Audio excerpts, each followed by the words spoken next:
Hola, ¿cómo están? Bienvenidos al mundo científico, el lugar que se convierte en el hogar de los físicos. Hoy presentamos Explorando la teoría de Maxwell. Mi nombre es Ingrid y junto a mis amigos científicos, Abraham y Sergio, nos sumergiremos en esta teoría fantástica que es la teoría electromagnética de la luz. Pero para esto nos vamos a vamos a basarnos en el libro Maxwell, la teoría electromagnética de la luz. Así es, Maxwell realizó aportaciones muy importantes en el campo de la física y tan importantes que hasta el día de hoy están vigentes, y este libro nos puede dar una idea o nos da a conocer todas estas aportaciones y cómo empezó a surgir toda esta genialidad de su mente, ¿no? De cómo se formó este genio. Por supuesto que sí, Sergio. La verdad es que estoy muy emocionado por ver más sobre este tema, porque no tengo idea de lo que hablaremos al respecto, pues la obra de Maxwell ha impactado muy fuertemente nuestra comprensión sobre el entendimiento de la luz y el electromagnetismo. Sus ecuaciones, a pesar de parecer lo más horrible del mundo, son la base de gran parte de la tecnología moderna. Ay, no exageres, no es tan mal. Pero bueno, dejando eso a un lado, pero lo que primero vamos a hacer es explorar la vida de Maxwell, porque siendo cierto, no podemos negar todo lo que hizo, ya que todo su trabajo dio las bases fundamentales para los científicos y para los trabajos que se hicieron. Sí, es muy interesante y pues nació hace casi 2 siglos, en 1831, en Edimburgo. Y después de su nacimiento, de hecho solo fueron ahí en Edimburgo para que él naciera allí. Pero después de su nacimiento se fueron al suroeste de Escocia para ya vivir ahí. Y pues esto habla de que venía de una muy buena familia y pues ya quisiéramos todos vivir en el suroeste de Escocia y más en esos tiempos, ¿no? Uf, ¿y a quién no? Su vida parece ficticia, pero no, no lo es. Maxwell pasó su infancia correteando por los campos, inspeccionando todo lo que le llamaba la atención, además de que era un niño muy curioso sin limitación alguna. Sí, y pues era bastante curioso. Era bastante curioso y con todo lo que veía, lo que él agarraba, con todo lo que observaba a su alrededor, y le preguntaba a sus familiares.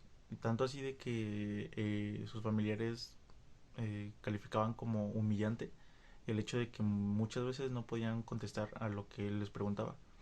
Entonces desde ahí empezaron a ver que todo lo que movía su cabeza, ¿no? Todo lo que él era capaz de imaginar y de pensar con todo lo que observaba a su alrededor. Ay, ya, bueno, no den a conocer sus tristes historias, estamos aquí por Maxwell, ¿no? No para descubrir esas cosas tristes. Pero bueno, así como ustedes lo están viendo, no es tan de color de rosa su vida. Pues, ¿por qué? Porque a los 8 años su madre falleció. Entonces, pues sí fue algo muy triste, siendo que su madre falleció por una operación de cáncer abdominal. Entonces, sí, debió ser un golpe muy fuerte. Pero bueno, después de esto, su padre como que decidió acelerar su educación, pero no había escuela cerca y pues no quería verlo tan lejos. Y pues lo único que se le ocurrió fue contratar un tutor de 16 años. Pues, vaya idea, ¿no? Bueno, yo creo que se dejó llevar porque había obtenido las mejores calificaciones en la escuela en ese entonces. Sin embargo, lo único que hacía era obligarlo a memorizar y relacionar cosas sin sentido. Y gracias a esto fue enviado a vivir con su tía Isabela en Edimburgo, lo cual aquí estudió la academia y la universidad. Y cuando cumplió 19 decidió estudiar matemáticas en la Universidad de Cambridge. Imagínense tanto cambio de domicilio y pues de ciudad. Pero, ¿saben? Lo más interesante es que en Cambridge revisó sus primeros artículos científicos. O sea, imagínense, a esa edad ya estaba publicado en la Royal Society. Y eso no era todo, pues en 1856 se convirtió en profesor de filosofía natural en el Marischal College de Aberdeen, en donde ahí conocería a su futura esposa. Sí, y en 1860 él ya estaba estudiando en la King's College, que pues fue una de sus mejores etapas de su carrera, porque ya sus aportaciones para el electromagnetismo fueron impresionantes, ya eran en su etapa como su apogeo, por así decirlo. Y pues también en 1871 le encargaron como planificar la construcción del laboratorio de Cavendish en la Universidad de Cambridge. O sea, imagínense la altura o el prestigio que tenía Maxwell entre estas universidades, ¿no? Que pues ahorita las escuchamos y decimos, pues es increíble, ¿no? Es inimaginable estar estudiando en una universidad así. Ay, ya ven, yo les dije. La vida de Maxwell es muy interesante. Sin embargo, él falleció a los 48 años. Pero adivinen por qué. Pues sí, lo mismo que le pasó a su mamá. Falleció por un cáncer abdominal. La verdad es que fue bien triste, pero sus aportaciones siguen siendo súper importantes y nos siguen dando conocimiento. Así que vamos a hablar más de Maxwell y de sus descubrimientos. Sí, pues ni qué decir, ¿no? Ni qué decir de Maxwell. Fue un genio tanto en la física como en la óptica y pues esto se desglosa a lo largo de todo el libro. Yo creo que nuestros amigos científicos y físicos que nos estén viendo se estarán preguntando, ah, caray, pues, ¿qué hizo? Así que vamos a darles un pequeño resumen de lo que estamos hablando. En 1860 publicó su teoría matemática sobre el electromagnetismo, en el cual unificó los fenómenos eléctricos, magnéticos y ópticos, y sentó las bases para la comprensión moderna de la luz como una forma de onda electromagnética. Muy bien, pero ¿qué tiene que ver todo esto con la colorimetría? Mucho, mi estimado, créeme, bueno, fíjate que Maxwell descubrió que la luz venía en ondas electromagnéticas, por lo cual ayudó a hacer las bases de la colorimetría tricromática y también hizo lo que vendría siendo el triángulo de Maxwell.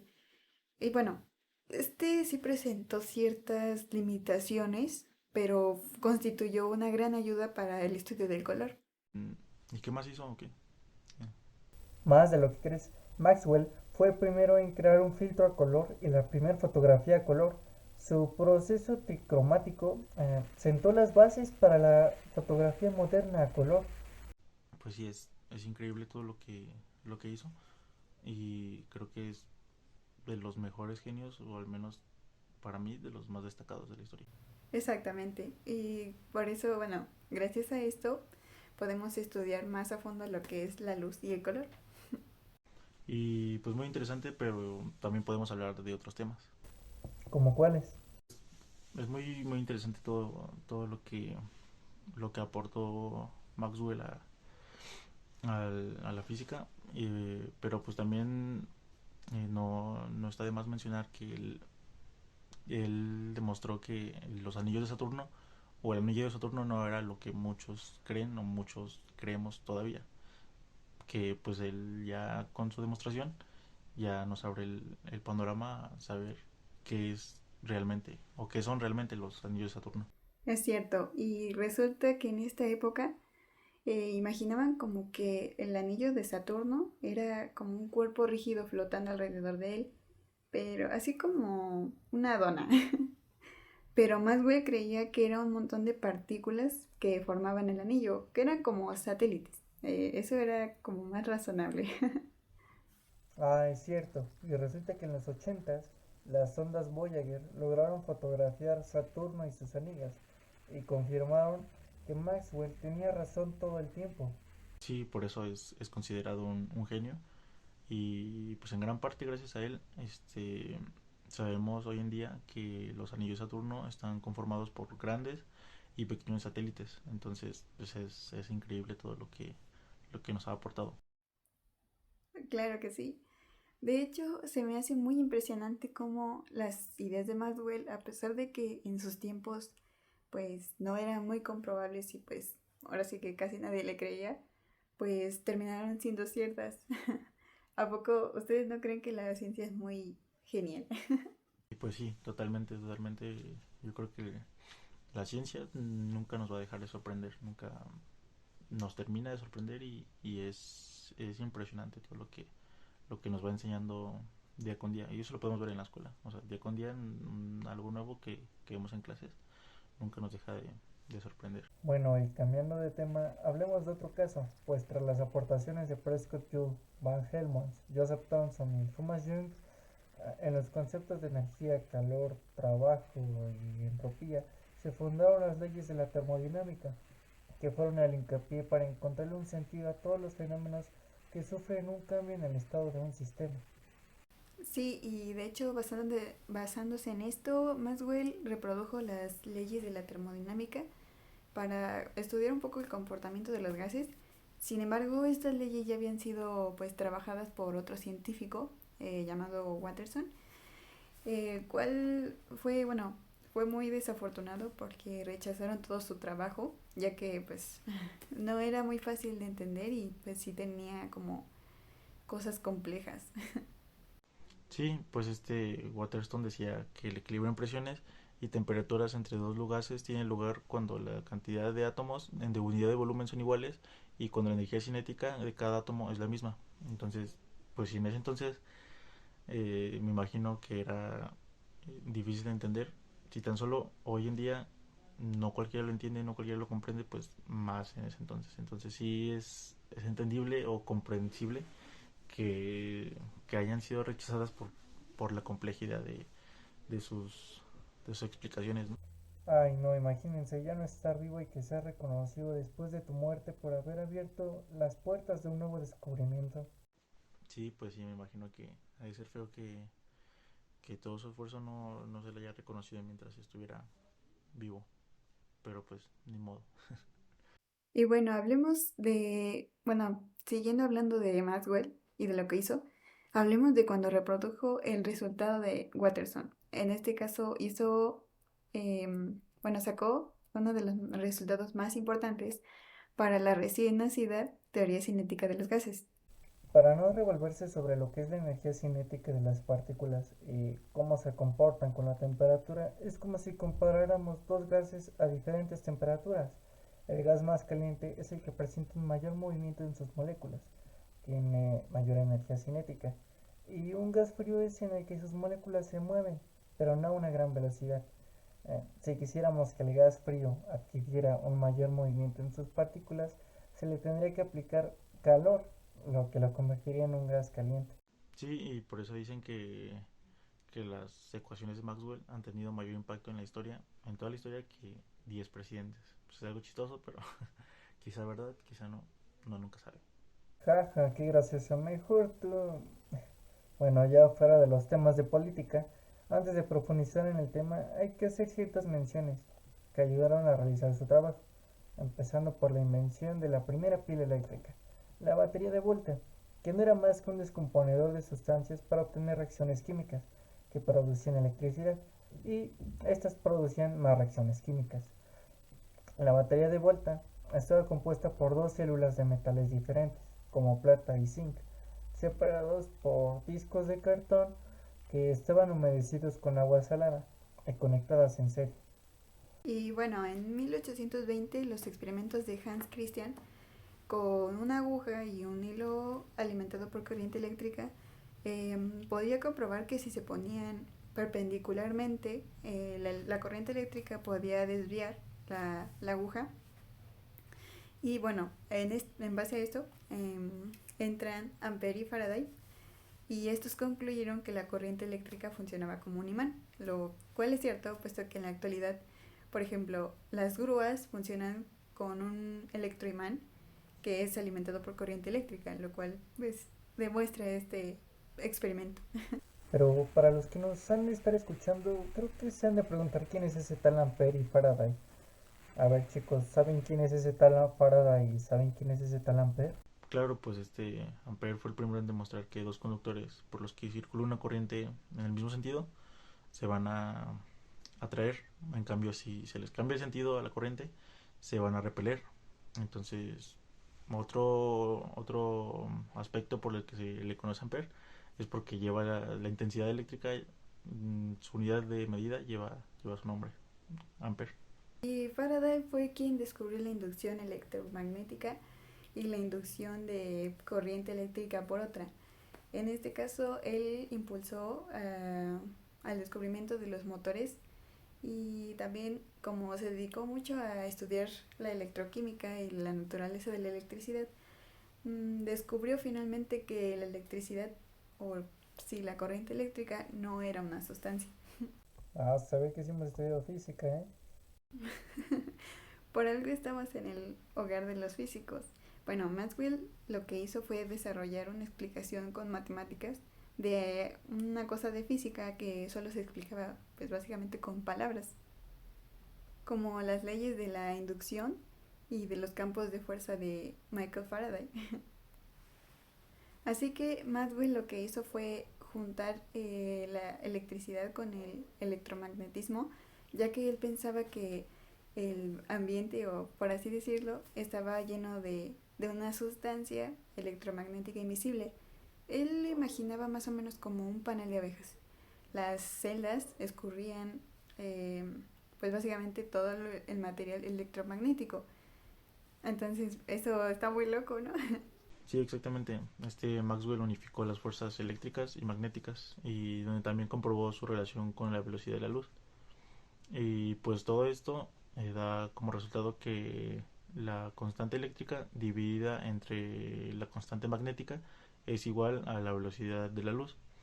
Y pues esto ayuda a deducir las ecuaciones del electromagnetismo sin tanto o sin todo un modelo como se venía manejando antes. Y también con estos objetivos era ampliar la dinámica de Lagrange al electromagnetismo. Para poder hacer eso tuvo que retomar un concepto que introdujo Thomson, otro científico que influyó mucho en este y otros campos de la ciencia. No era nada más que la energía y el principio de conservación de energía, que merece un video exclusivo para hablar de ella. Con esto y varios años de trabajo, consiguió culminar el gran artículo, una teoría dinámica del campo electromagnético, conocido como A Dynamic Theory of the Electromagnetic Field, en inglés. Sí, que soy bueno. Que dividió en 7 partes y lo presentó en una reunión de la Royal Society en diciembre de 1864. Ahí hablaba de la teoría electromagnética de la luz, que sustentaba sus 4 famosas ecuaciones, que en realidad son 8, pero 4 son del vacío y las otras 4 consideran la presencia de la materia. Y ya que hablamos sobre las ecuaciones, podemos distinguir que, por ejemplo, la primera se basa en el trabajo de Gauss respecto al flujo del campo eléctrico. Bueno, una forma fácil de decirlo podría decirse que son la cantidad de líneas de fuerza que atraviesan una superficie cerrada en el espacio. Y bueno, la segunda podría decirse que también se basa en una de las leyes de Gauss, en este caso para el campo magnético, ya que explica que no puede haber un polo sur o un polo norte aislados. La tercera es la ley de Faraday, la cual nos dice que una corriente eléctrica inducida en un circuito cerrado, cito, es directamente proporcional a la rapidez con que cambia en el tiempo y el flujo magnético. Y ya por último está la cuarta, que habla sobre la ley de Ampère. Esta nos dice que si en un circuito hay una corriente eléctrica estacionaria, se genera un campo magnético estático. Oh, mira nomás, a partir de esas ondas se arman la mayoría de las fórmulas para chambear en el campo, y que ahorita son bien necesarias, porque todos los chismes traen su explicación en el electromagnetismo. Hasta los rollos que controlan esas interacciones son del tipo electromagnéticas, así como, según dicen nuestros pensamientos, eh, son puras ondas electromagnéticas que se andan moviendo por las conexiones neuronales. Pues entonces se podría decir que las 4 ecuaciones de Maxwell juntaron todo el rollo del mismo cosmos. De alguna manera se puede decir que sí, porque como suele pasar a un nuevo descubrimiento o una cosa acá bien grande, nadie le hace caso porque exactamente como es nueva y pues casi nadie le entiende, pues deciden ignorarlos, pero pues es que bien tontos todos porque pues no se detenían a comprender un poco lo que se estaba presentando, cosa que son importantes todo esto que hizo. Y sí, la verdad es que no entiendo la ignorancia que puede llegar a tener la gente. Pues sí, amigos, pero no se puede siempre lograr un objetivo al instante.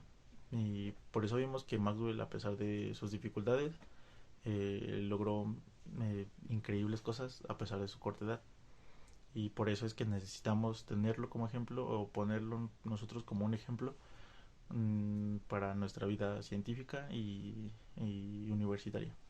Pero pues veamos qué es lo que aprendimos a lo largo de esta lectura y de lo que más me gustó de esta lectura, de este libro, fue que no solamente nos abordó las aportaciones científicas de Maxwell, sino que nos explica desde las raíces y de cómo su familia y sus lugares de orígenes le ayudaron a desarrollar el científico que fue, de cómo sus padres, sus tíos, sus amigos le aportaron a su vida para ser quien fue, para ser el científico que aportó todo eso a toda la ciencia de hoy en día y de toda la historia. Yo me llevo demasiado con esta obra.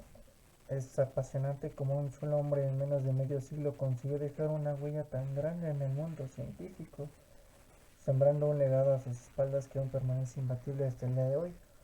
Maxwell hizo una aportación muy importante en la comprensión de las ondas electromagnéticas, que a su vez son esenciales en la doma de la electricidad que mueve nuestro mundo. La verdad es que no soy tan bueno en la física, pero me apasiona la historia y personajes como Maxwell han ayudado mucho a escribirla. Bueno, al menos en mi caso, a que así como Maxwell, hay que dar el mayor esfuerzo para que lo que nosotros descubramos se dé a conocer y finalmente nosotros aprendamos más. La verdad es que el tema de electromagnetismo y electricidad es muy pero muy extenso, pero gracias a estos científicos como Maxwell, Faraday, Ampere, pues se dio a conocer un poco más a detalle qué quiere decir esto. Bien chicos, y ya para finalizar, les recomendamos muchísimo que se lean este libro porque al igual que nosotros, se puede descubrir un montón de cosas. Y esto es porque el libro tiene mucha información, no solo habla de Maxwell, sino de muchísimas cosas habla, pero obviamente es en base al tema que vimos hoy. Bueno, eso fue todo por hoy, hasta la próxima en el mundo científico, un lugar que se convierte en hogar para los físicos. Yo soy Ingrid y mis compañeros Abraham y Sergio les deseamos que hayan aprendido tanto así como nosotros. Así que esto fue todo por hoy. Adiós.